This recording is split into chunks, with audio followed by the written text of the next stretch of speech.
To be notified of new music and videos, subscribe to the channel activating the bell and comment what you thought, give like and share. ਮੁੱਲ ਵਾਧੇ ਹੁੰਦਾ ਕਹਿੰਦੀ meme ਦਾ ਮੁੱਲ ਕਾਇਨਾਤ ਨਹੀਂ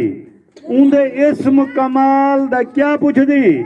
ਨਹੀਂ ਅਕਲ ਇਨਸਾਨ ਦਾ ਕੰਮ ਦੇਂਦਾ ਉਹਦੇ ਹੁਸਨ ਜਮਾਲ ਦਾ ਕਿਆ ਪੁੱਛਦੀ ਬਣ ਖੜਦਨ ਬਦਲੇ ਰਹਿਮਤ ਦੇ ਵੱਲ ਜ਼ੁਲਫ ਦੇ ਵਾਲ ਦਾ ਕਿਆ ਪੁੱਛਦੀ मंसूर जदा गए अर्श उते उंदे इस्तकबाल दा क्या पुछदे वसदे रहो सही सलामत रहो। मैं मेज़बान हाँ तुस आप ही सारे मेज़बान हो मेहमान छोरा हैं उन्हें को सुन ले मैं रोज़ तो सुनवे ना यका सुनवे ना तो बार सूरत एक तरतीब होंदी है उन तरतीब दे हिसाब दे विच मैं अपनी हाज़री दे कुछ शेर तो को मुशायरा शुरू करन दे सुनाई वञा। हाँ मैं कहना कागज कलम का नहीं मैं याद कशा का नहीं आई बार सूरत मैं अपनी हाजिरी जोगे तो कोई शेर सुनना चाह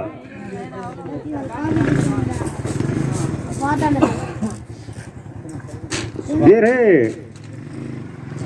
दिल ते थी तहरीर वेंदन ओ हरफ मिटी दे नहीं रहंदे जेरे दिल ते थी तहरीर वेंदन ओ हरफ मिटींदे नहीं रहंदे एक बार लुटींदन जिंदगी विच दिल रोज लुटींदे नहीं रहंदे दस्तार वटेंदन लोग लखां दिलदार वटींदे नहीं रहंदे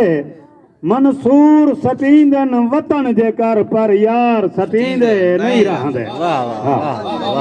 मंसूर सटींदन वतन जे कर पर यार सटींदे नहीं रहंदे तेरे शहर दे संग दिल लोग जो हन हर संग दिल संग अनमोल दिते हन सुख दियां सदरां सालें तो बेदर्द जमाने रोल दिते ते को ढोल गुलेंजे शहर आयूं तैवी नफरत दे भर झोल दिते मंसूर करंड ना पटने हन तै जख्म पुराने चोल दिते। हाँ तू ना दाद रे बस मेहरबानी तेरे दे हाँ अल्लाह तू खुश रखे तू बाबा सारा मुजरा हो जानी तारा